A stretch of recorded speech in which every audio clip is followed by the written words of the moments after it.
Welcome back, dear listeners, to a conversation that truly touches us all, regardless of where we are in the world or what grand aspirations we hold. Today, we're zooming in from the macro to the micro, diving into the most universal yet often overlooked aspect of our existence: everyday life. I'm Isabella, your guide to all things human, and trust me, the seemingly ordinary rhythms of our daily lives hold extraordinary insights, shaping who we are more profoundly than we often realize. And joining me, as always, is my insightful co pilot Diego, ready to illuminate the hidden depths of the familiar. So, prepare to see your morning coffee, your commute, your quiet evenings, and indeed, every breath you take in a whole new, richly textured light. What a wonderfully grounded and profoundly important topic, Isabella. You've truly hit upon something fundamental. We spend so much time discussing grand ideas, global events, and monumental achievements, but the vast majority of our lives are lived in the quiet, repetitive unfolding of one day after another. For me, everyday life is the canvas upon which our larger stories are painted, the very bedrock of our existence. It's in the seemingly mundane details, the routines, the small interactions, the countless choices we make that our character is truly forged, our sense of self constantly refined, and our well-being fundamentally determined. I've always found it fascinating how these seemingly insignificant moments accumulate like grains of sand to create the unique, complex, and deeply personal narrative of each person's existence. It's the silent sculptor of our souls. Precisely. Let's start there. The rhythm of routine. For many, daily life is inextricably structured around routines: waking up, preparing, commuting, working, attending to chores, engaging with family, winding down, sleeping. What's your take on routines, Diego? Are they a comforting, necessary framework for sanity, or a potential trap of monotonous drudgery that stifles spontaneity and joy? How do they truly impact our psychology? That's an excellent and multifaceted question, and I think they're both, depending entirely on how we engage with them.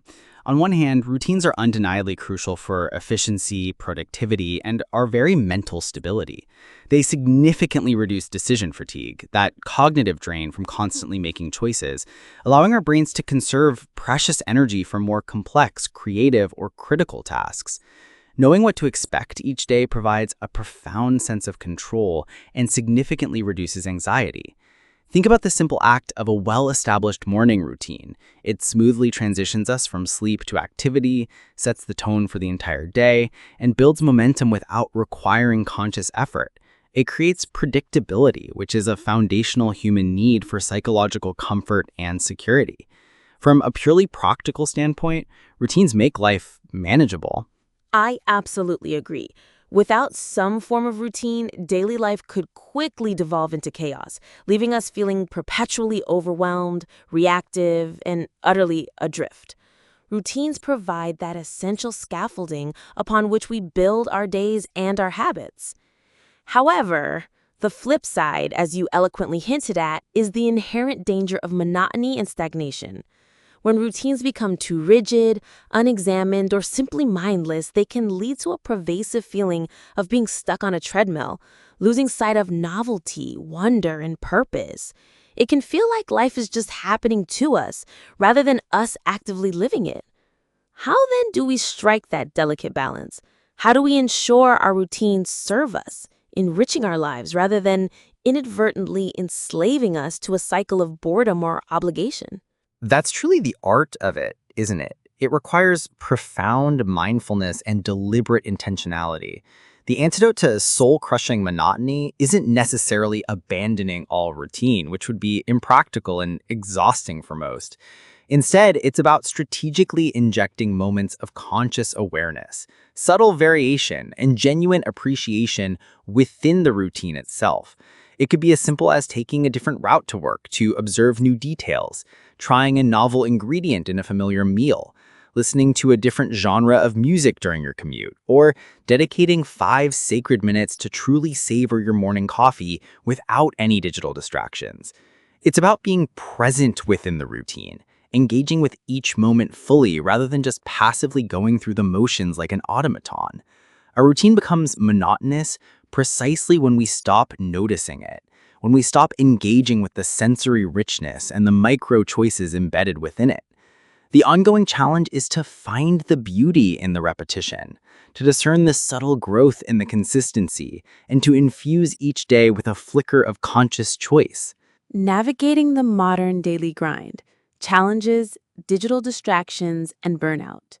That's a powerful and practical distinction, being present in the routine versus being consumed by it.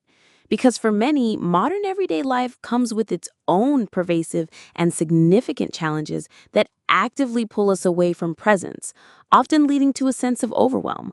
I'm thinking specifically about the constant, escalating demands of work, the relentless pressure to do it all and have it all, and perhaps most significantly, the ubiquitous and insidious presence of digital distractions. How do these omnipresent forces shape the modern daily experience and often detract profoundly from our well-being and sense of fulfillment? Oh, they're absolutely colossal and transformative forces, Isabella. The digital revolution, while offering incredible connectivity, convenience, and access to information, has fundamentally altered the very texture of our daily lives in ways we're still grappling to understand. We're constantly on, perpetually bombarded by notifications, emails, messages, and the carefully curated, often unrealistic highlight reels of others' lives on social media. This relentless digital assault cultivates a pervasive sense of urgency, an acute fear of missing out, FOMO, and often a profound sense of inadequacy as we compare our messy realities to perfectly filtered online personas. The line between work and personal life has blurred to the point of near invisibility for many, leading to an epidemic of chronic stress, anxiety, and profound burnout. The challenge isn't just time management anymore, it's fundamentally attention management. Our daily lives are fragmented into tiny, digestible, and endlessly interruptible chunks. Our focus is constantly pulled in 100 different directions, preventing the deep work, deep thought, and deep connection that truly nourish us. This constant state of distraction makes it incredibly difficult to be truly present in any single moment, to reflect meaningfully, or to truly connect with the people and experiences right in front of us without the urge to document or share it immediately. It's a paradox, more connected, yet often feeling less connected to ourselves and our immediate reality. Absolutely. We're living in an era of what has been termed constant partial attention, where our minds are perpetually juggling multiple streams of information. And beyond the digital deluge, there's the sheer logistical complexity of managing daily life, juggling demanding careers, increasingly intricate family responsibilities, personal appointments, health goals, civic duties, and often formidable financial pressures. It often feels like we're perpetually running on fumes, caught in an endless race against the clock. How then do we build the necessary resilience and mental fortitude to navigate this relentless pace without losing our sense of self, our core values, or becoming completely overwhelmed to the point of emotional exhaustion? It truly starts with a radical shift in mindset, acknowledging that busyness isn't a badge of honor and that rest, recovery, and genuine leisure are not luxuries but absolute necessities for sustained well-being and productivity.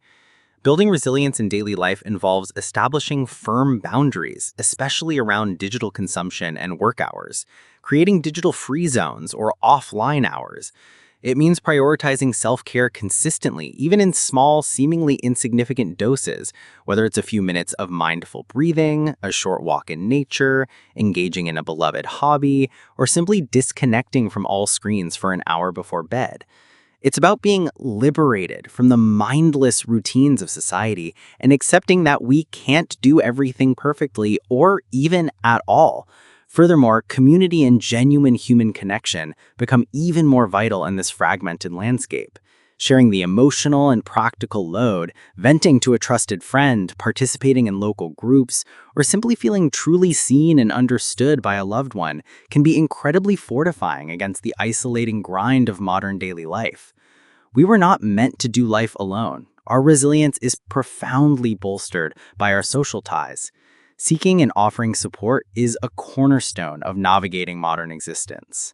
Finding gold in the mundane, appreciation, flow, and connection. That's such an important reminder. The profound power of human connection, the very fabric of our social existence in the everyday. It's far too easy to get caught up in our own heads, particularly when stressed or overwhelmed. But so much of the richness and meaning of daily life comes directly from our interactions, however brief or profound they may be. How can we intentionally cultivate more frequent and more meaningful connections amidst the rush, moving beyond superficial pleasantries? It really comes down to intentional presence again, but specifically applied to our interactions. It's about putting away your phone during a meal, even a quick one, and making eye contact. It's about truly listening when a colleague speaks, allowing yourself to be curious about their perspective, rather than just waiting for your turn to talk or formulating your own response.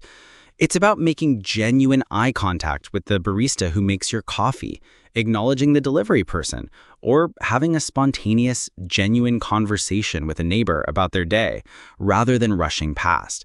These seemingly micro moments of connection, when truly engaged with, accumulate over time, building a powerful sense of belonging, empathy, and reminding us that we are all part of a larger interconnected human tapestry.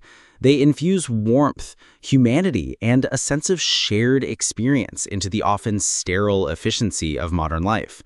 It's in these small gestures of recognition and engagement that we find profound connection and often unexpected joy and shared understanding. And this leads me beautifully to another crucial aspect, finding joy and meaning in the mundane.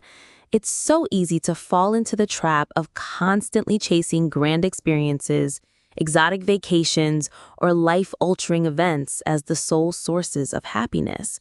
But the vast majority of our happiness, if we allow it, must come from the rich, everyday tapestry of our lives.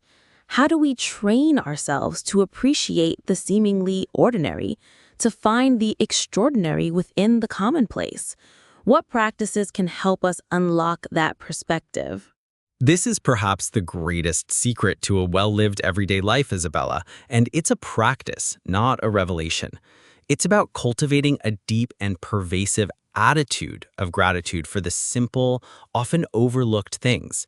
It's the warmth of your morning tea, the comforting softness of a familiar blanket, the rhythmic sound of rain on the roof, the quiet satisfaction of completing a task, the spontaneous laughter of a child, the vibrant colors of a sunset seen from your window, or the simple comfort of a shared meal. It's about consciously shifting our focus from what's perceived as missing or lacking to what is undeniably present and abundant, however small or ordinary it may seem. Mindfulness practices, whether formal meditation or simply paying deliberate, non-judgmental attention to your senses as you wash dishes, walk down the street, or perform any routine task, are incredibly powerful tools for anchoring us in the present moment and extracting its inherent richness. They allow us to discover moments of flow where we are so absorbed in an activity that time seems to disappear, whether it's cooking, gardening, writing, or building something. These aren't grand events, but they are profoundly fulfilling. The extraordinary isn't always out there, hidden in some exotic destination. It is often right here, hidden in plain sight within the seemingly ordinary moments of our daily lives, simply waiting for us to truly see and feel it. And this continuous need for adaptation, for adjustment, for rolling with the punches, underscores the profound idea that our daily lives are constantly shaping us. We are, in a very real sense, the cumulative product of our everyday habits, our choices, our responses, and our countless interactions. It's not just the big decisions that define us, but the thousands of small, almost imperceptible ones we make every day.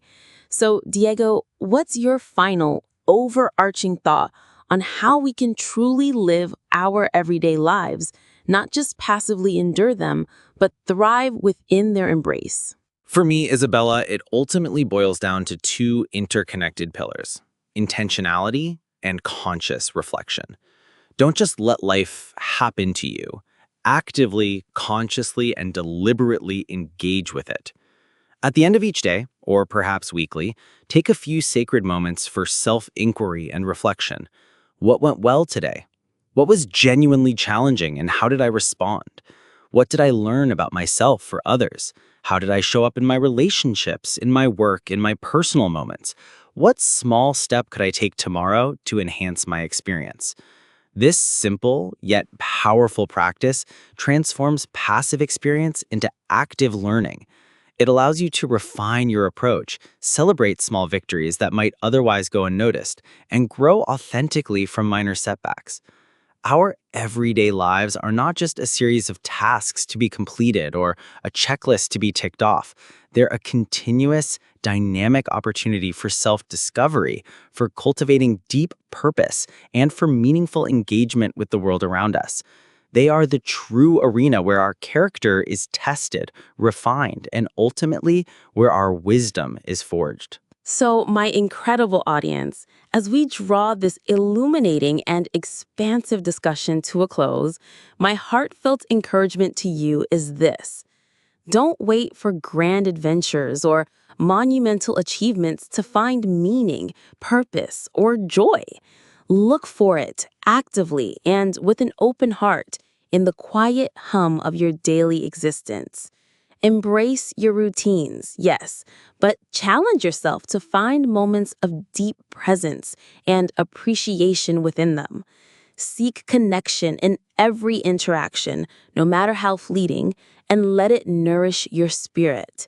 And above all, cultivate a curious and appreciative eye for the beauty, the learning, and the profound wisdom hidden in the ordinary moments that make up the vast, beautiful bulk of our precious lives. Because curiosity, my friends, is the perpetual engine of discovery, and the most profound discoveries often lie not in distant lands or future aspirations, but precisely in the familiar, rich landscape of our own everyday. I'm Isabella, profoundly grateful you joined us on this transformative journey today. Until next time, keep learning, keep connecting, and keep savoring the magnificent, unfolding story of your own everyday life, one mindful, purposeful moment at a time.